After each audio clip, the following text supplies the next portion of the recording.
তোমার জিকির করবে। এক শ্রেণী ফেরেশতারা আছে যারা নাকি তোমার প্রশংসায় 24টা ঘন্টা, তোমার জিকিরে 24টা ঘন্টা। তুমি যে সিজদা পছন্দ করো, কিয়ামত পর্যন্ত রহমতের ফেরেশতারা তোমাকে সিজদা করে যাবে। মালিক, আমরা তোমার গোলামি করার জন্যই তো যথেষ্ট, আমরা তোমার প্রশংসায় যথেষ্ট, আমরা তোমার জিকিরে যথেষ্ট, সুতরাং আমরাই তো উপযুক্ত, আমরা গুনাহ থেকে মুক্ত, আমরা তোমার রহমতের ফেরেশতা। আমরা তো গুনাহ কি জিনিস আমরা জানি না, অপরাধ কি জিনিস আমরা জানি না। আল্লাহ রাব্বুল আলামিন বলেন, রে ফেরেশতারা শোনো, অপরাধের ভিতরে আমার বান্দা বান্দীরা তারা যখন অপরাধ করবে, অন্যায় করবে, তোমরা তো শুধু আমার প্রশংসা করো, আমার জিকির করো, কিন্তু আমার বান্দা বান্দীরা শয়তানের ধোঁকায় পড়ে অন্যায় করে অপরাধ করে যখন তারা তাদের ভুলটা বুঝতে পারবে, তারা তাৎক্ষণিকভাবে আমি আল্লাহর কাছে কেঁদে কেঁদে তারা ক্ষমা চাবে, মাপ চাবে। যখন আমি আল্লাহর কাছে কাঁদতে থাকবে, আল্লাহ বলেন কোন বান্দা ভুল বুঝে যদি আমার কাছে তার ভুল স্বীকার করে, যদি তওবা করে, আমার কেবলা দান শিখাইছেন বাবা, আস্তাগফিরুল্লাহ রাব্বি মিন কুল্লি যামবিন ওয়া আতুবু ইলাইহি, তোমরা এরকম ভাবে তওবা করতে থাকো। তওবা যদি করো, তওবাকারীর উপরে প্রথমত মহান আল্লাহ তাআলা রাজি হয়, খুশি হয়। এখানে শেষ না, যেই বান্দা তওবা করবে ওই বান্দার উপরে আল্লাহ যে শুধু রাজি হবে তা নয়, আল্লাহ তাআলা রাজি হয়া তার বিগত দিনে যত গুনাহ সে করেছে আল্লাহ তাআলা খুশি হয়া তার তামাম জীবনের গুনাহ খাতাগুলি মাফ করে দিবে। সুবহানাল্লাহ। এখানে শেষ না আমার ভাইরা, আল্লাহ বলেন আমার বান্দা গুনার বোঝা, গুনার বস্তা মাথায় করে নিয়ে এই মাহফিলের ভিতরে এসেছে। আমার বান্দা বান্দীরা তারা তো আমাকে দেখে নাই, আমার প্রিয় হাবিবকে তারা তো দেখে নাই। আপন আপন বাড়ি ঘর ছেড়ে, আরামের ঘুম হারাম করে, আরামের বিছানা ছেড়ে, হায় হায়, ইচ্ছা করলে আপনারা অন্যদের মতো চা দোকানে চা খাইতে পারতেন, ইচ্ছা করলে আপনারা রাস্তাঘাটে হাঁটা চলা করতে পারতেন, ইচ্ছা করলে পাঠশালায় আপনারা কবরকে ঘেরান নিতে পারতেন, ইচ্ছা করলে চারিদিকে ঘোরাফেরা করতে পারতেন, কেউ আপনাকে বাধা দিত না। ইচ্ছা করলে আপনার বাড়িতে আপনি ঘুমাইতে পারতেন, আপনার বাড়িতে বসে আপনি টিভি দেখতে পারতেন, আপনার এলাকায় আপনি আড্ডা গল্প করতে পারতেন, কেউ আপনাকে এখানে জোর করে নিয়ে আসে নাই। শুধুমাত্র এক আল্লাহর উপর ভরসা করে আল্লাহর কোরআন শোনার জন্য, কোরআন হাদিসের মাহফিল, নবীর রহমতের, নবীর প্রেমের আলোচনা শোনার জন্য আপনারা এখানে মাটিতে বসে গেছেন। আজকের বসাটার ভিতরে আলাদা একটা মজা, আলাদা একটা ভালো লাগছে। আমার ভাইরা, এই জায়গার মধ্যে আপনারা এসেছেন, গুনার বোঝা, গুনাহটা বস্তায় করে আপনারা নিয়ে যাচ্ছেন। এখন আল্লাহ তাআলা আমার আপনার গুনাহ মাফ করে দিবেন, ক্ষমা করে দিবেন। এখন গুনাহের বস্তা খালি খালি বস্তা ফেরত দিবে না। আল্লাহ কয় আমার বান্দা গুনাহ নিয়ে আসছিল, আমি তার গুনাহ খাতাগুলি মাফ করে দিয়েছি, এখন খালি বস্তা নিয়ে যাবে এটা হয় না। আমি আমার বান্দার বিগত দিনে যত গুনাহ করেছে, অন্যায় করেছে, অপরাধ করেছে, শয়তানের ধোঁকায় পড়ে, আমি আল্লাহ আমার বান্দার তামাম জীবনের গুনাহ খাতাগুলি মাফ কইরা তামাম জীবনের গুনাহকে নেকি দিয়া বদলায়া দিলাম। সুবহানাল্লাহ। নীল আকাশের মাঝে দেখো নীল রঙের সাজ, কোথা থেকে আসিতেছে সুসুন্দর বাতাস রে, তোরা দেখ না আমার মাবুদ মাওলাই কি খেলা খেলে, তোরা দেখ না আমার মাবুদ মাওলাই কি খেলা খেলে। নীল আকাশের মাঝে দেখো নীল রঙের সাজ, কোথা থেকে আসিতেছে সুসুন্দর বাতাস রে, তোরা দেখ না আমার মাবুদ মাওলার কুদরতের খেলা, তোরা দেখ না আমার মাবুদ মাওলার কুদরতের। আল্লাহ তাআলা দয়া করে, আল্লাহ তাআলা দয়া করে বসায় জান্নাতের মেলা, তোরা দেখ না আমার মাবুদ মাওলার কুদরতের খেলা, তোরা দেখ না আমার মাবুদ মাওলার কুদরতের খেলা।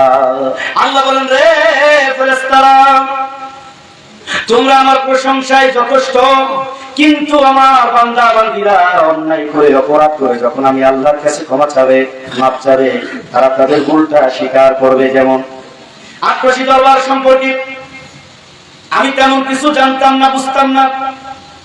আপনারা যারা তরিকতের বিরুদ্ধে যারা সমালোচনা করেন, আপনারা যারা পীর মুরিদি নিয়া এই সমাজের ভিতরে উচ্চ গলায় কথা বলেন, আপনারা যারা খাজা বাবার নাম শুনলে মাথা গরম হয়, আমার ভাইয়েরা, আমি একটা সময় তরিকতের কথা শুনলে মাথা গরম হয়ে যাইতো। তরিকত বিরোধী ছিলাম, পীর মুরিদি বিরোধী ছিলাম, মিলাদ কিয়াম বিরোধী ছিলাম। এটা আমার জেলা, এই যশোর জেলার সন্তান আমি। আমার ভাইরা বাংলাদেশের যে কোনো জেলায় যায় না কেন, যশোর জেলা আমার পরিচয়, যশোর জেলা আমার মাতৃভূমি, জন্মভূমি। এই জেলার ভিতরে আমি আপনাদের বলতে চাই, এখান থেকে আমার বাড়ি বেশি দূরে না। আমার ভাইরা যখন কওমি মাদ্রাসা থেকে আলেম হয়ে বের হয়ে আসলাম, দাওয়াত ফারিগ হয়ে আসলাম, তখন জুমার নামাজে পড়ে আমাকে বলা হলো মিলাদ পড়ানোর জন্য। মাওলানা মরহুম লুৎফর সাহেব, মাওলানা মরহুম লুৎফর রহমান সাহেব, উনি ছিলেন আমাদের ওই মসজিদের খতিব। আমার বেলা যুগ যুগ ধরে তিনি দায়িত্ব পালন করেছেন, যাকে ছোট্টবেলা থেকে দেখেছি। ছোট্টবেলায় যখন প্রাইমারিতে পড়তাম তখন তার পিছনে নামাজ পড়েছি। আমার ভাইরা যখন আলেম হয়ে আসলাম তখন মরহুম মাওলানা লুৎফর রহমান সাহেব আমাকে বললেন, জাহিদ হাসান, একটা দিন আমি আত্মীয় বাড়িতে যাবো বেড়াইতে, তোমাকে জুমার নামাজের দায়িত্ব দিলাম। আমাকে জুমার নামাজের দায়িত্ব দিলেন। আমি এবার জুমার নামাজ অত্যন্ত দৃঢ়তার সাথে দায়িত্ব পালন করলাম, ঠান্ডা মাথায় সুনামের সাথে মধুর কণ্ঠে সেখানে খুতবা দিলাম। এরপরে নামাজের ইমামতি করলাম। নামাজ শেষে মসজিদে মুয়াজ্জিন আবু সাইদ মামা, এখন পর্যন্ত এই মুয়াজ্জিনটা বেঁচে আছে, আমাদের বাগিনা হয়। উনি দাঁড়ায় বললেন, এই মসজিদে মিলাদ কিয়াম হবে, দাওয়াত দিয়ে দিলেন। আমার ভাইয়েরা, তখন আমি বললাম মিলাদ কিয়াম জায়েজ না। প্রথম ফতোয়া মিলাদ কিয়াম জায়েজ না। দ্বিতীয় ফতোয়া হলো আবু সাইদ বাগিনা আমাকে বললেন, মামা আমরা জায়েজ না জায়েজ বুঝি না, আমাদের প্রবীণ সিনিয়র আলেম, উনি এই মসজিদে মিলাদ কিয়াম করেন, আমরা এখানে মিলাদ কিয়াম বাদ দিব না। যখন আমাদের মাওলানা শেখ খতিব শেখ যখন আসবে তখন তোমরা দুইজন আলেম এখানে একটা সমাধান করে নিও। তবে আজকে এখানে মিলাদ হবে, মানুষেরা বড় আশা করে জিলাপি নিয়ে আসছে, মিলাদ এখানে করতে হবে। এখন প্রথমত মিলাদ জায়েজ না, দ্বিতীয়ত পর্যায়ে মিলাদ পড়াতেও পারি না, কি একটা মুশকিল। তখন আবু সাইদ মুয়াজ্জিন সাহেব আমাকে বললেন, তোমার উস্তাদ হাফেজ মাওলানা মুফতি আক্কার সাহেব এখানে লাইভ হইতেছে। আমার ভাইরা, আমার বন্ধু, আমার শত্রু, আমার পক্ষ বিপক্ষ লাইভটা সবাই দেখতে পায়, বিশ্ব দেখতে পায়। আবু সাইদ বাগিনা আমাকে বললেন, মামা শোনো, তোমার উস্তাদ হাফেজ মাওলানা মুফতি আক্কার সাহেব, যিনি সাবেক এমপি, সাবেক মন্ত্রী ছিলেন, জমিয়তুল উলামা ইসলামের মহাসচিব ছিলেন, যিনি আমার মাথায় পাগড়ি পরাইছেন, আমার ভাইরা। আবু সাইদ বললেন, তোমার উস্তাদ কোন মাদ্রাসায় কোন কোরআন হাদিস পড়ে মিলাদ কিয়াম খাইলো না? আর আমগো দরবার শরীফের মুফতি আব্দুর রাজ্জাক উসমানী সাহেব, উনি কোন কোরআন হাদিস পড়ে উনি মিলাদ কিয়াম পাইলো? ন্যূনতম জ্ঞান যার ভিতরে আছে সেই তো চিন্তা করে। আমি একটাই চিন্তা করলাম, যদিও আমার বাগিনা মাদ্রাসায় পড়ে নাই, এই মসজিদে আযান দেয়, মসজিদে 5 ওয়াক্ত আযান দেয়, মসজিদে মুয়াজ্জিন, তারপরও আমার বাগিনা যে কথাটা বলেছে এই কথাটা তো ফালাই দেওয়া কথা না। কারণ একজন বিচারক বাদী বিবাদী উভয়ের কথা শুনেই কিন্তু রায় দেয়। একটা মামলার রায় হয়, যদি একতরফা রায় হয়ে যায়, একতরফা রায় হলে সেখানে আপিল করার সুযোগ আছে। আমার ভাইরা ভালো করে লক্ষ্য করেন, এখানে বাদী বিবাদী উভয়ের কথা শোনার পরে দুইটা উকিলের সমন্বয়ে, দুইজন উকিলের তর্কাতর্কিতে একটা পর্যায়ে সাক্ষী সাপেক্ষে একটা বিচারক মামলার রায় দেয়। আমার ভাইরা, তখন মিলাদ কিয়াম বিরোধী যে লেখাগুলি, এই লেখাগুলি আমার আগে থেকে সংগ্রহ ছিল, যেহেতু আমি মিলাদ কিয়াম নিজেই করি না, এই কিতাবগুলি আমি বের করলাম। এরপরে খেয়াল করতে লাগলাম মিলাদ কিয়ামের পক্ষে কাদের লেখাগুলি আছে। মিলাদ কিয়ামের পক্ষে যে কিতাবগুলি, তাদের লেখাগুলি সংগ্রহ করলাম।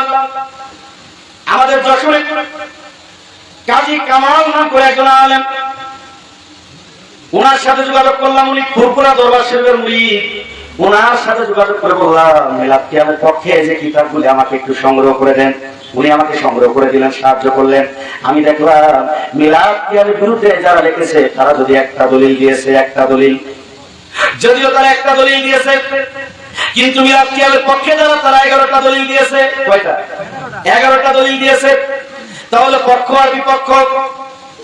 আমার ভাইরা, মিলাদ কিয়ামের বিপক্ষে যারা, তারা যে একটা দলিল দিয়েছে, দলিলটা সন্তুষ্টজনক, নির্ভরযোগ্য কোনো দলিল দিতে পারে নাই। একটা দলিল দিয়েছে, তাও আবার নির্ভরযোগ্য, সন্তুষ্টজনক, নির্ভরযোগ্য কোন কিতাব থেকে সেইভাবে দলিল দিতে পারে নাই। আর যারা মিলাদ কিয়ামের পক্ষে, তারা 11টা দলিল দিয়েছে ধারাবাহিকভাবে। আমি এখানে সব দলিল বলি, আমি এগুলি দেখলাম। পীর মুরিদের বিপক্ষে যারা, তারা পীর মুরিদের বিপক্ষে তারা দলিল দিয়েছে। এবার পীর মুরিদের পক্ষে যারা, তারাও দলিল দিয়েছে। দেখলাম পীর মুরিদের পক্ষে যারা দলিল দিয়েছে, তাদের ইসলাম তো 1000 বছর পূর্বের ইসলাম। আজকে নতুন কারাবো, নতুন কয়েক বছর আমরা শুনতেছি ফরজ নামাজের পরে মুনাজাত করা যাবে না, জানাজার পরে দোয়া করা যাবে না, কবর জিয়ারত করা যাবে না, তারাবি নামাজ 8 রাকাত 20 রাকাত নয়, এরকম ভাবে পীর মুরিদি করা যাবে না, এটা যাবে না, ওটা করা যাবে না। কত রকম ফিতনা বর্তমান সমাজে শুরু হয়ে গেছে। আমি তাদের বলতে চাই, তারা অনেক সময় যদি আমরা বলি, আমাদের মুরব্বী সিনিয়র আলেম যারা, যারা 5 লক্ষ হাদিসের হাফেজ ছিল, যারা 7 লক্ষ হাদিসের হাফেজ ছিল, যারা মিলাদ কিয়াম মেনেছে, যারা পীর মুরিদি মেনে গিয়েছে, যারা মিলাদ কিয়ামের পক্ষে যারা ফতোয়া দিয়েছে, যারা পীর মুরিদি যারা নিজেরাই করে গিয়েছেন, আমার ভাইরা, তাদের দলিলটা দিলে, পুরাতন আলেমদের কথা বললে তারা বলে, দেখো দেখো, রহমতুল নবী যখন কালেমার দাওয়াত দিতেন, তখন ওই সময় আরবের লোকেরা তারা বলতো, আমাদের বাপ দাদারা তারা কি করছে, তারা মূর্তি পূজা করছে। আব্দুল্লাহর বেটা মুহাম্মাদের কথা শুনে আমরা কি পুরান ধর্ম ছেড়ে নতুন ধর্ম মানবো নাকি? ওনারা বলে, আপনারা যে সিনিয়র আলেমদের কথা বলেন, অথচ আরবের লোকেরা এরকম ভাবে তারা বলতো। আমি বললাম, আরবের লোকেরা তারা ছিল অধিকাংশ, নবীজি যখন দাওয়াত দিতেন অধিকাংশ লোক তখন ছিল মূর্তি পূজারী। আপনারা বলেন, আমাদের বাচ্চা ছাড়া তারা মুসলমান ছিল কিনা জোরে বলেন? আমাদের বাচ্চা ছাড়া মিলাদ কিয়াম করেছেন, আমাদের বাচ্চা ছাড়া মুসলমান ছিলেন। ওনারা যদি বলে, আমাদের বাচ্চা ছাড়া ফরজ নামাজের পরে দোয়া করে ভুল করেছে, মিলাদ কিয়াম করে ভুল করেছে, অন্যায় করেছে, তাহলে তোমার ফতোয়া অনুযায়ী আমাদের বাচ্চা ছাড়া হয়তো বা তারা তাদের ভুলের কারণে জাহান্নামে, না হয় জান্নাতে। কোনটা বলবেন? আমাদের বাচ্চা ছাড়া, আমাদের মুরব্বীরা ভুলের কারণে হয়তো বা জাহান্নামে, না হয় জান্নাতে। এবার আপনার ফতোয়া অনুযায়ী আমাদের বাচ্চা ছাড়াদেরকে কবর থেকে উঠানো লাগবে, উঠায়া এবার ফতোয়া দেয়া লাগবে, বাচ্চা ছাড়া তোমরা যে মিলাদ কিয়াম করেছো, এখন বড় বড় হুজুররা বের হইছে, এখন তারা ফতোয়া দিচ্ছে এটা ভুল, এখন তোমরা মিলাদ কিয়াম করেছো, এটা তোমাদের ভুল, এগুলি তওবা করে আবার কবরে যাও। এগুলি করা লাগবে নাকি? কি বলে এরা চাই যে এদেরকে কবর থেকে উঠায়া, যে তোমরা যে মিলাদ কিয়াম করেছো, তোমরা যে, তাহলে এটাই যদি হয়, তাহলে তোমাদের মা বাবার বিয়ে পড়াইছো এই সমস্ত মোল্লা মুন্সিরা, তাহলে তোমাদের মা বাবা 14 ব্যক্তির বিয়ে হয় না, ঠিক না? তোর তাহলে বিয়ে যদি না হয়, অবৈধ সন্তান সেরা জাওজ, নির্ঘাত সেরা জাওজ, জাওজ জাওজ জোরে বলে, ঠিক না? এটা বলতে পারো না তুমি একটা জাওজ সন্তান, বিয়ে হবে পুষ্টি হারাম চালায় না। কয় পাতা পড়েছো, কোন মাদ্রাসায় পড়েছো, তোমার উস্তাদ কেনা, কয়দিন পড়েছো, কয়দিন ঠিক মতো ক্লাস করেছো, তোমাদের চরিত্র আমরা ভালো করে জানি। এটা উকিল কোর্টে চাকরি করে, সিনিয়রদের সাথে নথিপত্র নিয়ে 5 বছর ঘুরে, 2-4 বছর ঘুরে সিনিয়রদের সাথে, সিনিয়ররা কিভাবে মুভ করে, কিভাবে বিচারকের সামনে কথা বলে। আর এটা 2 দিন মুরগির বাচ্চার মতো ডিম থেকে বের হইতে পারে না। হ্যাঁ, মুরগির বাচ্চা ডিম থেকে বের হইলে প্রথম হান করে দিয়ে ডেকে রাখা হয়। কি ডেকে রাখা হয় কিনা?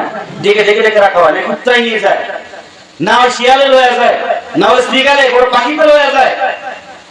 আমার কোন ভাইরা 2 দিন মাদ্রাসাতে বইছো, 2 দিন আলেম হয়ে অনেক কিছু হয়ে গেছো না? তুমি অবশ্যই তোমার সিনিয়রদের জানাত করে তুমি আশ্রয় গ্রহণ করো, করে তুমি আও সেখানে সময় দাও, ভালো করে ক্লাস করলেই তাহলে তো হাফেজ হওয়ার পরে অনেকে দেখি যে ভুল পড়েছে। আমি বলি, ভাই এটা ভুল হয়েছে আপনার।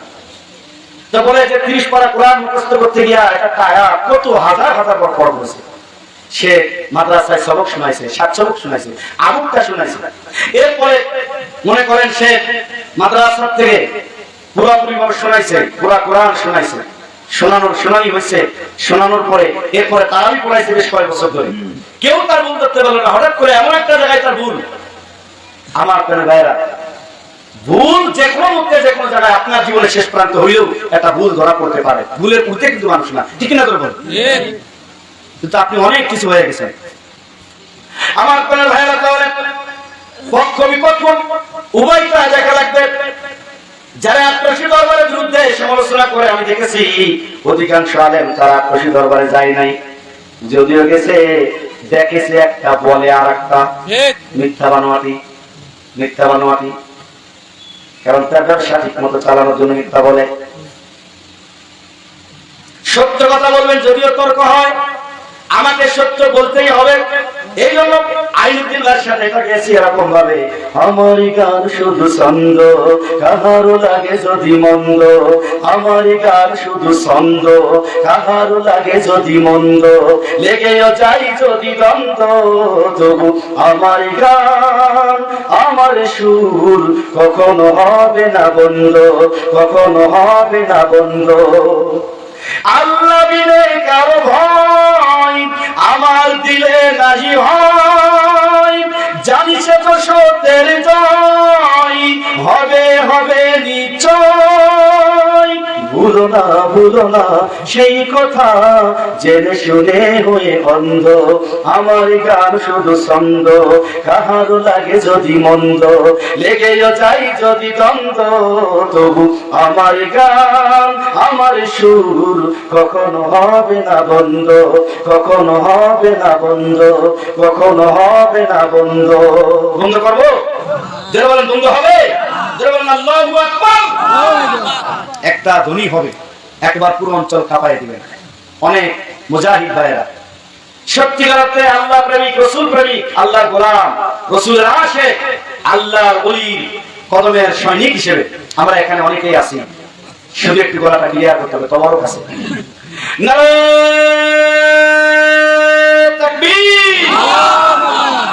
এই সাইডে জজবা যে করা বইছে সামনে, অনেক সময় সামনে বসে নরমাল, এখানে সামনে সবার বইছে, পিছনে ভাইরা এদিকে খেয়াল করতে হবে। নারায়ে তাকবীর, আল্লাহু আকবার। মাশাআল্লাহ, আমার মুরব্বি বাবাজিরা তো খুব জজবা লাগছে। মাশাআল্লাহ মাশাআল্লাহ। ঈমানি হালাত না আসলে, জজবা হালাত না আসলে ভালো লাগবে না। আমরা আলোচনা, এই যে আমি প্রায় মাঝে মধ্যে বলি যে আমাকে দাওয়াত দিয়ে নিয়ে আসছে, আমাকে এই যে আসার পথে এক কান দই খাওয়াইছে ভাইরা, এক কান দই। আমি আর কিছু কইলাম না, যদি এক কান দই আমার কাছে কিছু না। তো দেখলাম যে প্রথম দিন যদি একটু বেশি খায় ওনারা ভয় পেয়ে যেতে পারে, হয়তো আমাকে দাওয়াতই দিবে না। তো দেখলাম এক কান যা যাচ্ছে এক কান দই পর দিয়ে যাক, এক কান দই আমাকে খুব খাওয়াইছে, তারপরে একটা মিষ্টি খাওয়ালো। তো পরে হোটেলের লোকটা জাকের ভাই উনি আর কি বললো, আমি বললাম যে সামনে আসলে ইনশাল্লাহ 1 কেজি মিষ্টি তো আমার কাছে কিছু না। বোঝেন না ওয়াহাবি বলতে একটা কথা, সাবেক ওয়াহাবি খাওয়া পেট, বোঝেন নাই? কারণ কবি মাদ্রাসায় লেখাপড়া করেছি, খাইছি সেরকম। তো 1-1.5 কেজি মিষ্টি আমার কাছে সাময়িকভাবে কিছু না, তারপরে অন্যান্য এই তো আছে। আমাদের মাওলানা ইমরান হোসেন মাঝারি, আমাদের মহেশপুর খালিশপুর, ওনার শ্বশুরবাড়ি এলাকায়, আমাকে বড় আশা করে বলছে ভাই আসেন আপনার তো মিষ্টি খাওয়াবো। খালিশপুরে নিয়ে গেছে মিষ্টি খাওয়াতে। খালিশপুরে মিষ্টি আমি ভালো মিষ্টি খাওয়া যায়, হোটেলে যে মিষ্টি দেয়, যে বিক্রি করে, সে মোটামুটি অবস্থা খারাপ। উনি কয় যে আর ভাই এত সুন্দর মিষ্টি খাইতে পারেন, তো উনিও যাক মাশাআল্লাহ ভাবে দিছে। তারপর আমাদের বাগারপাড়া নারকেল বাড়ির মাঝে 2 জাকের ভাইকে নিয়ে গেছি, ভাই আমাদের নারকেল বাড়ির দই খুবই ভালো। আমি ওনাদের 2 জন কিনেছি, আর ওনারা 2 জন তো খাইতে পারেন, আমি যে এত খাইতে পারি এটাও জানি। আমার সামনে দিয়ে আসাটা তো হুস করে হারিয়ে যাচ্ছে, কারণ বেশি খাইলে তাড়াতাড়ি খাইতে হবে, ঠিক কিনা? এখন তড়িঘড়ি করে খাওয়া হয়ে যায়। হোটেলের সেই উনিও একটা ডাকের ভাই, তো উনি পরে বলছে যে ভাই আপনি এত খাইতে পারেন, তো উনি নিজের ইচ্ছায় বলছে আপনি যত খাইতে পারেন। এখানে একটা পর্যায়ে আর কিছু করে মিষ্টি বেশ কিছু দেওয়ার পরে আর কিছু করে না। আমার ভাইরা জিরাম খাইতে পারি, না খেলে তো গায়ে বল হবে না, ছুত হবে না। তো সাবেক ওয়াহাবি খাইতে পারি খুব। তো আমার আপনার ভাইরা, এই যে আমাকে আপনারা খাওয়ালেন, এরপর মাহফিল শেষে আমাকে আপনারা হাদিয়া দিবেন, আমি আপনাদের কি দিলাম বলেন? আমি বলেই বললাম, বহু বক্তা আছে যাদেরকে 50,000 টাকা দিয়ে আসে, আমাকে এখানে কয় হাজার দিবে, আমার জেলা কয় হাজার দিবে। হয়তো ওনারা চেষ্টা করে একটু খেয়াল করতে পারে, কিন্তু আমাদের তো আসলে কি বলবো, আক্রোশী দরবারে আলেম ওলামা যেভাবে তারা বয়ান করে, আমি অন্য মাঠে যখন বয়ান করেছি, তাফসীর করেছি, আলাদা একটা হাদিয়া দেবো। ওদের ভিতরে তৃতীয় যে বক্তা, সেও যত সম্ভব একটা হাদিয়া তার আমরা প্রদান হয়ে উঠি। সেই জন্য বলি যে 20,000 50,000 টাকার বক্তা আপনাদের কি দিয়ে যায়, আমি আপনাদেরকে কি দিচ্ছি। সুতরাং আমার কাছ থেকে আপনারা বুঝে নেবেন, খবরদার হাসরে আমাকে ধরবেন না। যা বুঝাবুঝি আমি যেরকম আপনাদের টাকা খাইছি, যেরকম আপনারা আমাকে টাকা দিচ্ছেন, ঠিক তদরূপ আপনারা আমার কাছ থেকে বুঝে নেবেন। আসলে কোনো লেনদেন চলবে না, যা লেনদেন আছে দুনিয়া। কি আপনারা কি আমার কথা কি বুঝতেছেন? আচ্ছা, তাহলে পক্ষ বিপক্ষ বলতেছিলাম যে উভয়কে আমাদেরকে দেখা লাগবে, শুধু বিপক্ষে বললেই হবে না। আক্রোশী দরবারে আপনাকে যেতে হবে, আপনাকে সময় দিতে হবে। আমি এখন পুরাই আক্রোশী দরবার সম্পর্কে বলতে পারি, বিশ্বের যে কোনো প্রান্তে গিয়ে। আবার আপনাদের ভাইরা এই আক্রোশী ধরে পড়েই থাকতে হবে, এটা আমার মাকসুদ না। আমার মাকসুদ হলো হকের পক্ষে সত্য কথা আমাকে বলতেই হবে। সেটা আমি আক্রোশী দরবারে থাকি আর বাইরে থাকি। আমি তো হুজুরের কাছে আমি ক্যাসেটে মুড়ি দিয়েছি, আমার ভাইয়েরা ভালো করে শুনেন। তো আল্লাহ তাআলা ফেরেশতাদের কথা জবাব দিলেন, ফেরেশতারা আমি জানি তোমরা এটা আমাকে বলবে। ফেরেশতারা কয় আল্লাহ তোমার ইবাদত করার জন্য আমরাই তো যথেষ্ট, খামোকা এই মানুষ আবার বানাবে, এদেরকে আবার তৈরি করবে। আল্লাহ তাআলা বলেন আমার এই বান্দা তারা অন্যায় করবে, আমি আল্লাহর কাছে হাত তুলে ক্ষমা চাবে, কান্না করবে, আমি আল্লাহর কাছে অত্যন্ত ভালো লাগবে। এই যে কি ভালো আমার প্রিয় ভাইরা। ফেরেশতারা বলেন রব্বুল আলামিন আমরাই তো তোমার উপযুক্ত, সুতরাং এদেরকে বানানো যাবে না, সৃষ্টি করা যাবে না। একটা পর্যায়ে আমার আল্লাহ তাআলা ফেরেশতাদের ডাক দিয়ে বলেন ফেরেশতারা আমি যা জানি তোমরা তা জানো না। জোরে বলেন না। ফেরেশতারা আল্লাহ বলেন ফেরেশতারা শোনো আমি যা জানি তোমরা তা জানো না। এখানে ইলমে তাসাউফটা আল্লাহ তাআলা গোপন করলেন। ইলমে তাসাউফ যারা অস্বীকার করেন আল্লাহ বলেন আমি যা জানি তোমরা তা জানো না। ইলমে তাসাউফের একটা বিষয় এখানে রয়ে গেছে। এরপর আল্লাহ তাআলা জিবরিল আমিনকে পাঠিয়ে দিলেন যাও মাটি নিয়ে আসো। জিবরিল আমিন মাটি আনার জন্য গেলেন। মাটি তার বাসায় কেঁদে কেঁদে মাটি বলতেছে জিবরিল খবরদার আমারে নিও না, আমি জানি এই মানুষগুলি তারা আল্লাহর নাফরমানি করবে, তারা নামাজ পড়বে না, আল্লাহর গোলামি করবে না, আল্লাহর ইবাদত করবে না, তারা কুফরিতে লিপ্ত হবে। এই মানুষগুলি তারা তাদের অপরাধের কারণে আল্লাহর নাফরমানি করার কারণে এই মানুষদেরকে আমার আল্লাহ জাহান্নামের আগুনে জ্বালাবে। আমি মাটি বড় অসহায়, আল্লাহর কসম করে বলি জিবরিল তুমি আমাকে নিও না। জিবরিল আমিন ফেরত চলে আসলেন। ধারাবাহিকভাবে আরো দুইজন ফেরেশতা গেলেন, একই কথা। দুইজন ফেরেশতা ফেরত চলে আসলেন। আল্লাহ আবার ইঙ্গিত দিলেন হে আজরাইল আমি তোমাকে এই দায়িত্ব দিলাম, তুমি যাও। ফাইনালে আজরাইলকে আল্লাহ তাআলা পাঠিয়ে দিলেন। আজরাইলের ভিতরে ইলমে তাসাউফের একটা শিক্ষা ভালো করে লক্ষ্য করেন। আজরাইল যখন গেলেন মাটি কেঁদে কেঁদে বলেন হে আজরাইল খবরদার আমারে তুমি নিও না। এই মানুষগুলি তারা দুনিয়ায় নাফরমানি করবে, আল্লাহর ইবাদত করবে না। আল্লাহর নাফরমানি করার কারণে এই মানুষদেরকে জাহান্নামের আগুনে জ্বালানো হবে, আমি সহ্য করতে পারবো না। খবরদার আজরাইল রে তুমি শোনো, আল্লাহর কসম করে বলি, আল্লাহর কসম করে বলি আমার তুমি নিও না। আজরাইল এবার কি করলেন, এক খামসা দিয়ে এক মুষ্টি মাটি ধরলেন কায়দা করে। এক খামসা দিয়ে মাটি ধরে বলেন রে মাটি তুমি যে আল্লাহর কসম করে আমাকে বলতেছো আমি সেই আল্লাহর হুকুমে তোমার নেওয়ার জন্য এসেছি। সুবহানাল্লাহ। লইয়া আইছো 16 আনা বাকিতে করিতে দোনা, লইয়া আইছো 16 আনা বাকিতে করিতে দোনা, সালান খায়া রইছো দেনা কি হবে বিচার দিন। আর মন তুমি ফাঁকি দিয়া রইবা কতদিন, মন তুমি ফাঁকি দিয়া রইবা কতদিন। আরে মনে কি পড়ে না তোমার মহাজনের আসরিন, মনে কি পড়ে না তোমার মহাজনের আসরিন। আরে মন তুমি ফাঁকি দিয়া রইবা কতদিন, মন তুমি ফাঁকি দিয়া রইবা কতদিন। গায়ে মেলা বল হয়ে গেছে শক্তি কাটান। আরে লাঠি থুয়া বাকি দল নবীজি হবেন জামিন, লাঠি থুয়া বাকি দল নবীজি হবেন জামিন। আরে মন তুমি ফাঁকি দিয়া রইবা কতদিন, মন তুমি ফাঁকি দিয়া রইবা কতদিন। মনে কি পড়ে না তোমার মহাজনের আসরিন, মনে কি পড়ে না তোমার মহাজনের আসরিন। আরে মন তুমি ফাঁকি দিয়া রইবা কতদিন, মন তুমি ফাঁকি দিয়া রইবা কতদিন। আল্লাহুম্মা সাল্লি মাশাআল্লাহ মারহাবা সুবহানাল্লাহ। সবাই সামনের দিকে একটু আগে আগে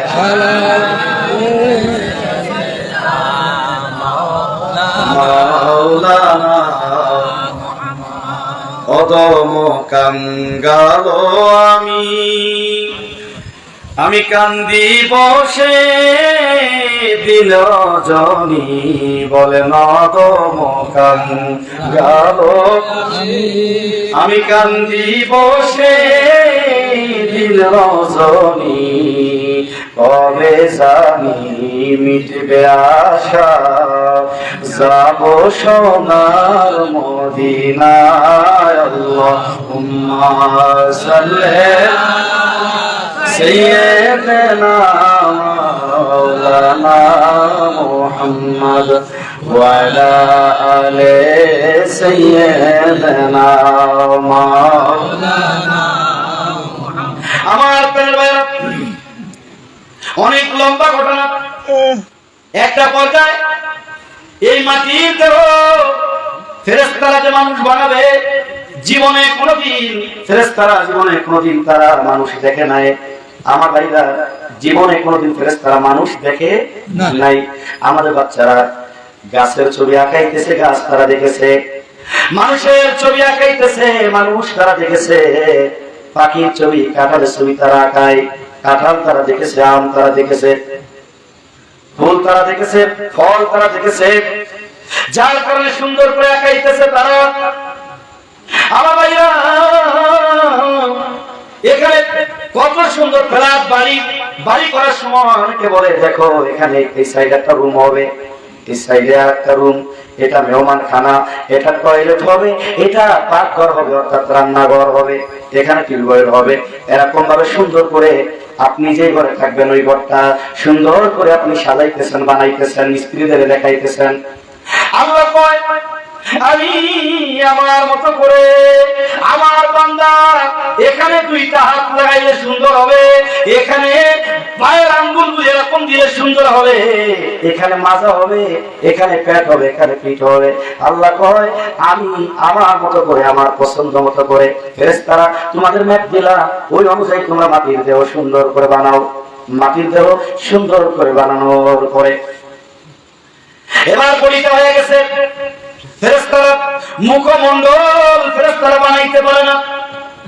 মুখমণ্ডল বানাবে কিভাবে? এত সুন্দর করে কোথায় নাক, কোথায় দুটি চোখ, কোথায় গাল, কোথায় কান। আহা, কত সুন্দর ভাবে মানুষের চেহারা। ফেরেশতারা তো মুখমণ্ডল বানাইতে পারছে না। আমাদের যারা বলে নবী আমাদের মতো, আমাদের সমান, ভালো করে লক্ষ্য করেন, ভালো করে বোঝার জন্য চেষ্টা করেন। আমার নবীর সূরা হলো তিনটা। কয়টা? তিনটা। আরো যারা বলেন কয়টা? তিনটা।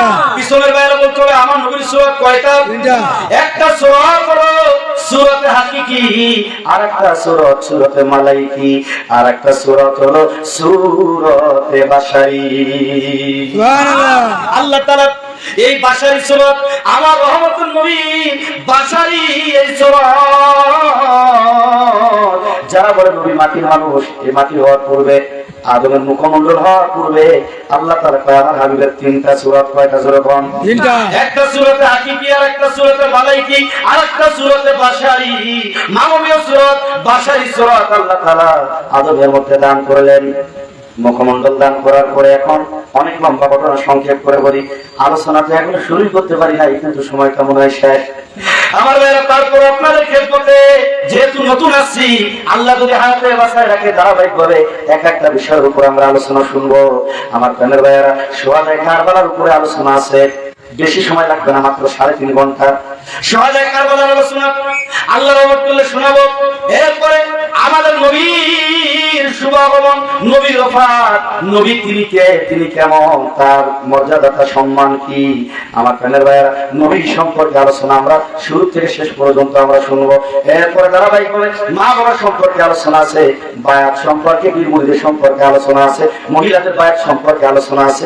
ধারাবাহিকভাবে আমার ভাইরা বিশ্ব জাকের মঞ্জিল কি কেন, দরবার শরীফের ইতিহাস নিয়া, তরিকতের ইতিহাস নিয়া বিভিন্ন জায়গায় বিভিন্ন ময়দানে আমি আলোচনা করেছি।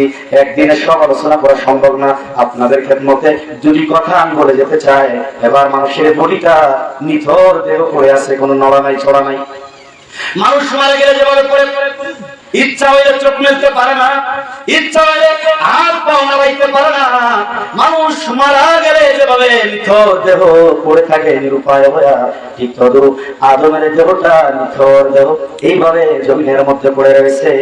নড়া নাই, ছড়া নাই, কথা নাই, বার্তা নাই, শক্তি নাই, সাহস নাই, কিছুই বলতে কিছু নাই, শুধুমাত্র একটা মাটির দেহ। এজন্য আসিফ গান বলেন, মাটির মানুষ মাটি লইয়া করলে কত ভয়, এই মাটি নিজেই তোমার সাথে করবে একদিন লড়াই, বান্দা করবে একদিন লড়াই। মাটির মানুষ মাটি লইয়া করলে কত ভয়, এই মাটি নিজেই তোমার সাথে করবে একদিন লড়াই, বান্দা করবে একদিন লড়াই। ভালো আমল করো নইলে পাইবা না জান্নাত, ভালো আমল করো নইলে পাইবা না জান্নাত। পারবা না যে চুরি করতে একদিনের হায়াত রে বান্দা, পারবা না যে চুরি করতে একদিনের হায়াত। অন্যের মাল চুরি করে আনো যত নিজের ঘরে, অন্যের মাল চুরি করে আনো যত নিজের ঘরে, চুরি করতে পারো তুমি সারা মাখলুকাত, চুরি করতে পারো তুমি সারা মাখলুকাত। পারবা না যে চুরি করতে একদিনের হায়াত রে বান্দা, পারবা না যে চুরি করতে একদিনের হায়াত। বাড়ি গাড়ি সুন্দর নারী এত দালান কোঠা, মরার পরে জিনিসের মূল্য না এক ফোঁটা, বান্দা মূল্য না এক ফোঁটা। ঠিক না বেঠিক? আওয়াজ করতে হবে, ঠিক না বেঠিক? বাড়ি গাড়ি সুন্দর নারী এত দালান কোঠা, মরার পরে জিনিসের মূল্য না এক ফোঁটা, বান্দা মূল্য না এক ফোঁটা। সবারই জীবনে একদিন আসবে মৃত্যুরাত, সবারই জীবনে একদিন আসবে মৃত্যুরাত। পারবা না যে চুরি করতে একদিনের হায়াত রে বান্দা, পারবা না যে চুরি করতে একদিনের হায়াত। জোরে বল মারহাবা। দেহ পড়ে আছে। আল্লাহ তাআলা আমাদের আদমের ভিতরে নূরে মুহাম্মাদি প্রবেশ করাই দিলেন। নূরে মুহাম্মাদি তো এটা নূর, তো আলো। আদমের ভিতরে আলো জ্বালাই দিলেন, বাতি জ্বালাই দিলেন। এখানে মাথা নরম আছে না, এখানে আল্লাহ তাআলা কুদরতি ভাবে ভিতরে বাতি জ্বালাই দেওয়ার পর ভিতরে জ্বলজ্বল করে জ্বলে উঠছে। আল্লাহ বলেন একবার না, দুইবার না, তিনবার তুমি বাইরে চলে আসছো।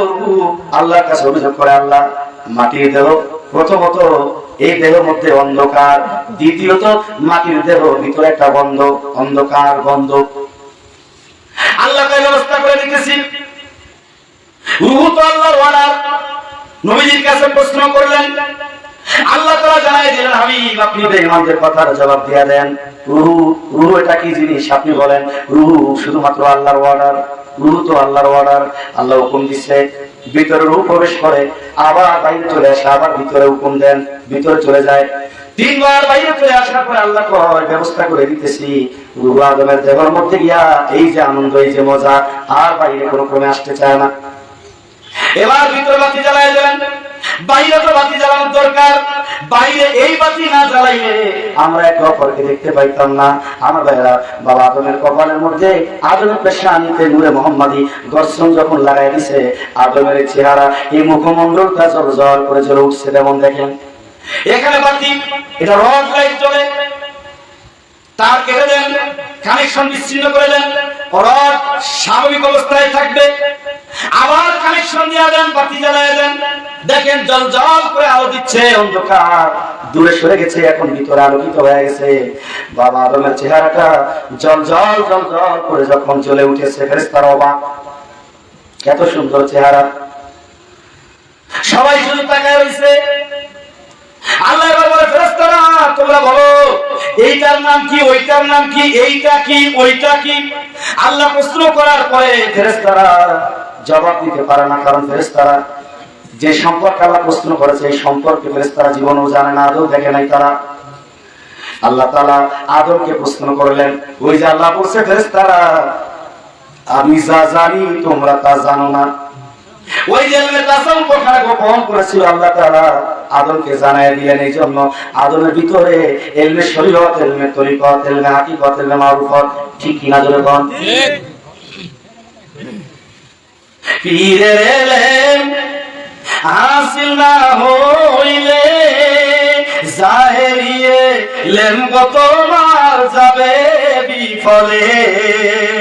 তাই তো কাঙ্গাল তাজুল ইসলাম, তাই তো কাঙ্গাল তাজুল ইসলাম, সার করে পীরের চরণ রাঙ্গা দুই চরণ।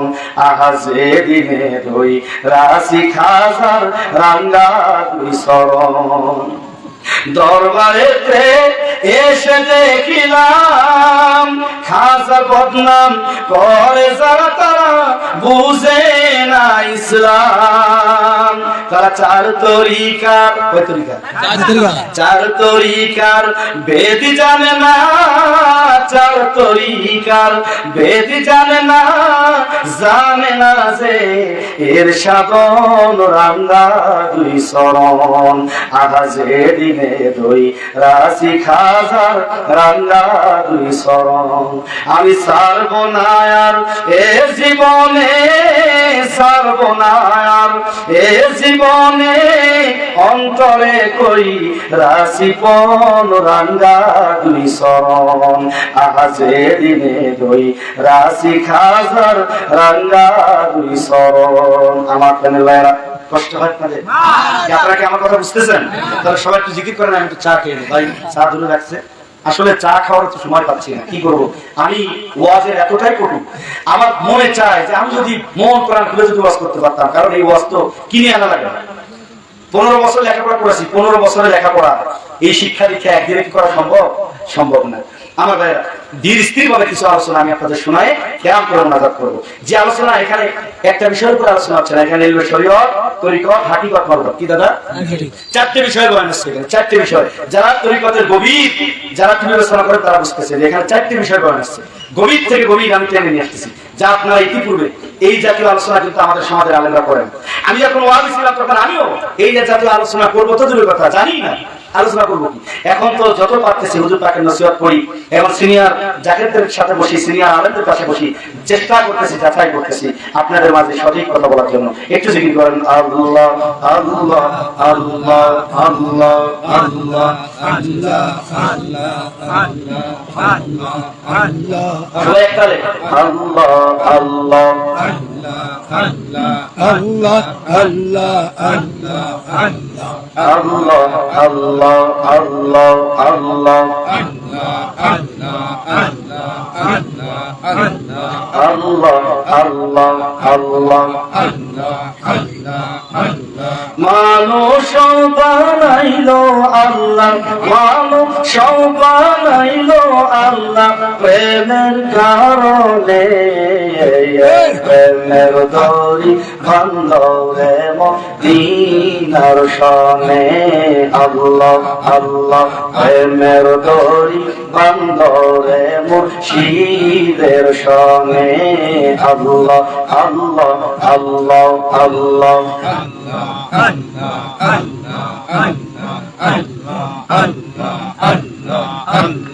আল্লাহ বানাইলেন আসমান আর জমিন, আর বানাইলেন রাত্র আর দিন। আল্লাহ বানাইলেন আসমান আর জমিন, আর বানাইলেন রাত্র আর দিন।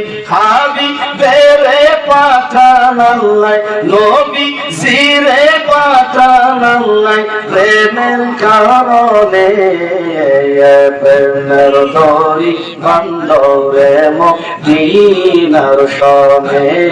আল্লাহ আল্লাহ আল্লাহ আল্লাহ আল্লাহ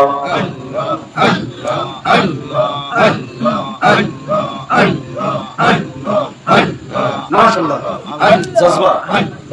আল্লাহ আল্লাহ আল্লাহ আল্লাহ আল্লাহ বানাইলেন কত জাতি, হইল না তার প্রেম প্রীতি। আল্লাহ বানাইলেন কত জাতি, হইল না তার প্রেম প্রীতি।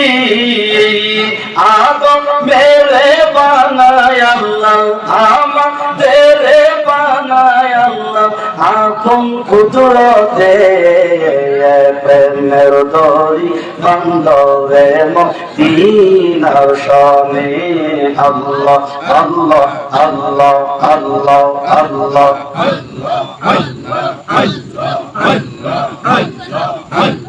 মানুষ বানাইলো আল্লাহ মানুষ বানাইলো আল্লাহ প্রেমের কারণে প্রেমের দড়ি বান্ধবে মদিনার শানে আল্লাহ আল্লাহ আল্লাহ আল্লাহ আল্লাহ আল্লাহ